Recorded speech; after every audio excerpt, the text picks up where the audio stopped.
Good afternoon, ladies and gentlemen.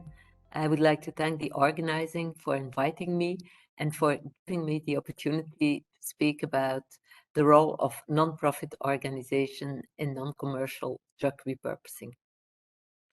Let me start with my disclosures. I'm the managing director of the Anti-Cancer Fund. We are a Belgian foundation of public utility, and we work internationally. But I would like to manage your expectations because, what is the role of nonprofit organizations? This is really not structured and certainly not harmonized, and there are several organizations out there working to the best of their abilities. And to just name two, you have Find a Cure, for example, in the UK, and Cures Within Reach in the States. But during my talk, I will focus on the activities of the Anti-Cancer Fund. And actually, we are already quite diverse in what we do. Let's say we have two major pillars. One is more scientific. It's about collecting data and supporting clinical research. And the second pillar is more what I would call policy work. So collecting data is something we have been doing now already for more than 5 years. And we collect data on what we call heart repurposing. This means that the drugs today are used or licensed outside the oncology field. So it's non-cancer drugs that are used for cancer. And that has shown some evidence, either preclinical, clinical, or medical case reports, whatever. Those are the sources that we are investigating. We also add information on whether or not the drugs are on the WHO list of essential medicines. Besides the database on drugs, we also have what we call the repurposing trial database, again focused on heart repurposing, where we collect data on all the clinical trials that are currently active with non-cancer drugs, but for cancer indications. And all this information is, of course, publicly available through our website.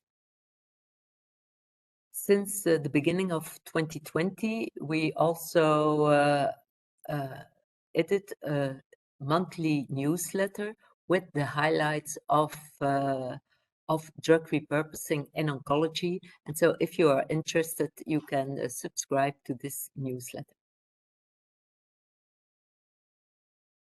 As I said, we not only collect data, but we also actively support clinical research. And here you have an overview of some clinical trials we are currently supporting that are active. And as you can see, it goes from large phase 3 trials and also early exploratory trials. But since we have quite a limited budget for the large phase 3 trials, we always do that with co-funding with other non-profit organizations. I think that the funding of also small trials is really important for drug repurposing because it gives a chance to the investigator to really come up with very innovative ideas. And allow me to give this example. It's called CUSP-9 for glioblastoma. This was a really small trial, but as you can imagine, when you want to combine 9 repurposed drugs for one indication in a single treatment, I think none of the market authorization holders really has an interest. That's very understandable. And that's why this type of seed money for this type of innovative ideas is really of importance, I think.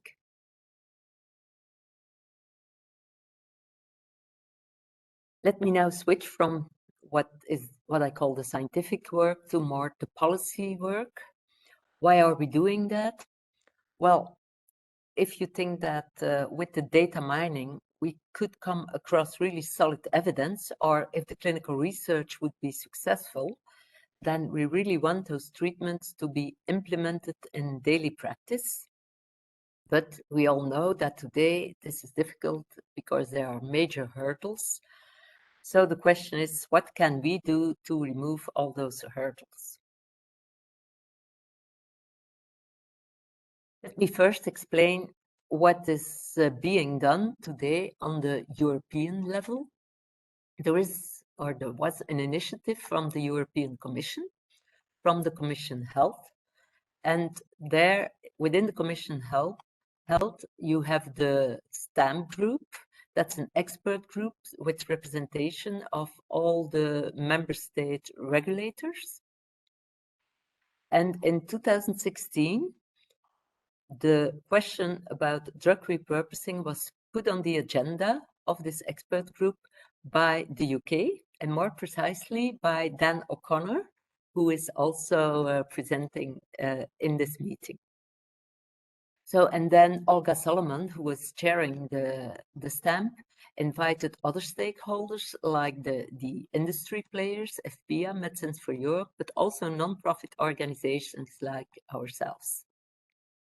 Then she asked the industry to come up with a framework on how we could tackle drug repurposing, specifically here for off-patent drugs. There was quite some debate during 2 years, actually. And finally, a framework was proposed to the Pharmaceutical Committee, and it was adopted by the Pharmaceutical Committee. That happened in 2020. And then it was decided that we would need a repurposing observatory group composed of the different stakeholders. And there we were really happy that Spain was willing to take the lead, and also Cesar Hernandez, who was really very essential for bringing this whole idea forward, took the lead and is also present here in the panel, and he can explain further how difficult it was actually to bring that whole idea of launching a pilot project really into reality, because the whole idea started in 2020, just when COVID arrived, and then it was postponed until recently. And now, last month in 2021, this pilot project really became a reality with the official launch last month. And I think if needed, here you see the information that can be found on the topic on the EMA website, but I think Cesar will be more than happy to explain further where this whole idea of pilot project is about. Yeah, for people who are not very familiar with the complexity of the European system, I would like to point out that besides the European Commission, there's a lot of decision-making power at the level of the Council, because the Commission proposes legislation, but that has to be adapted by the Council and by the European Parliament. So in the Council, we have a rotating presidency every 6 months, and the country that has the presidency has quite an important role to play when it comes to the agenda. And now, for the current period, June-December 2021, Slovenia has the presidency. And I think it was a very positive experience for the drug repurposing field, because Momir Radulovic, who is also now present in the panel here, really was a very major proponent of drug repurposing and has put it high on the agenda of the Slovenian presidency. We at the Anti-Cancer Fund have been invited on 2 occasions to give presentations to the decision makers in the past 2 months. Here you see the titles. Most importantly, Slovenia really has commissioned a policy brief to the WHO organization about all the hurdles that are on the pathway of drug repurposing. And this is really a very interesting document. As you can see here, they come up with solutions, with ideas on what can be done to bring drug repurposing forward? I think there's no big surprises, but okay, it's important that we find ways to really facilitate the generation of clinical evidence, to empower non-commercial champions, and also to collaborate between all the different stakeholders. And of course, very important is we have to ensure adequate funding. But here again, Momir can explain further. And what happens during a presidency is that the conclusions are drafted. And here you see an extraction of those draft conclusions with, again, emphasis put on drug repurposing, the idea of a coordinator at the European level, also linking the potential of drug repurposing to unmet needs, and something, a very important topic here for the CDRC ID is gathering data on off-label use of medicinal products.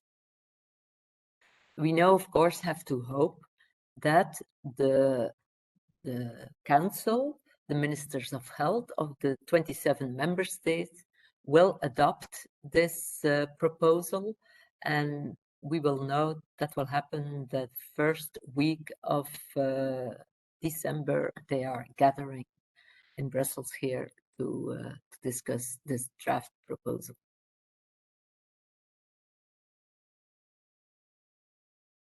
As I mentioned before, funding is also a crucial element in the drug repurposing pathway way of speaking. And there has been quite some funding foreseen now in Europe for cancer, where I can see a possible entry also for the ideas we have. First of all, there is the Europe's Beating Cancer Plan, where there will be a knowledge center on cancer that will centralize different European registries. And what we want to push for is that also data on off-label use in rare cancers will be gathered in those European registries. That's of course not the case today. I also see a potential hook for the whole CDRC ID in the European health data space calls. If you look at it, there are quite some IDs that could be matched with the CDRC IDs.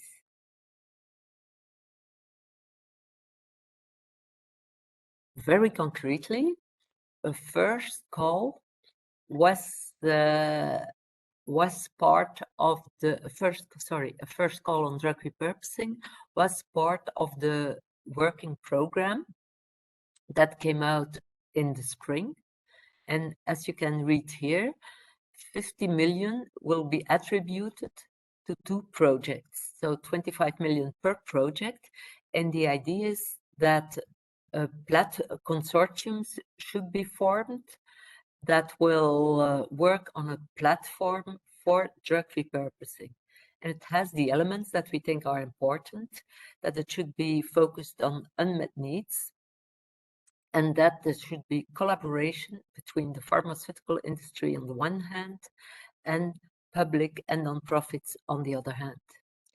The call is now closed, and we know that there are somewhere between 15 and 20 applications, and the Anti-Cancer Fund is participating in 2 of the applications. We will know the results early next year.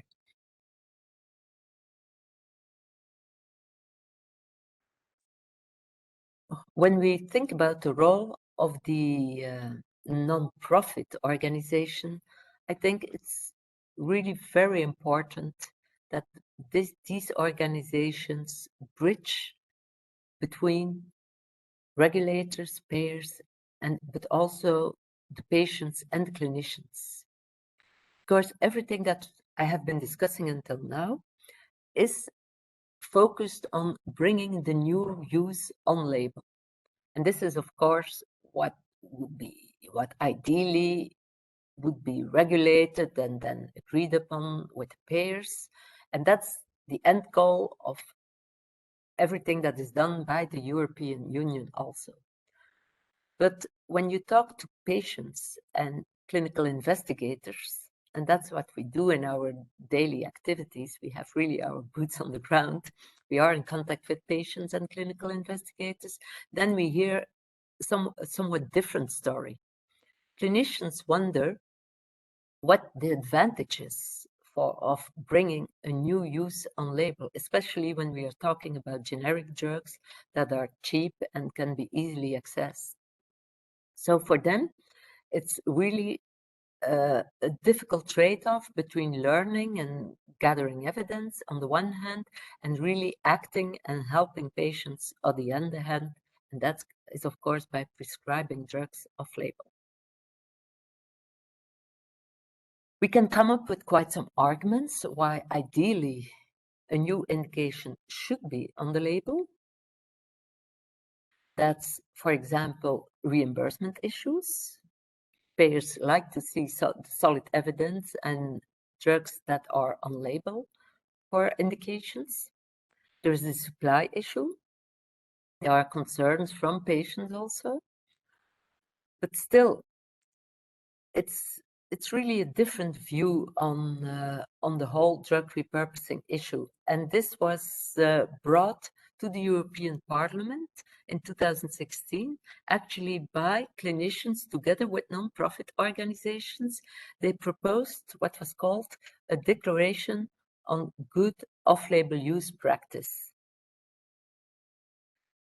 And this led to an investigational report that was commissioned by the European Commission on the off-label use in Europe.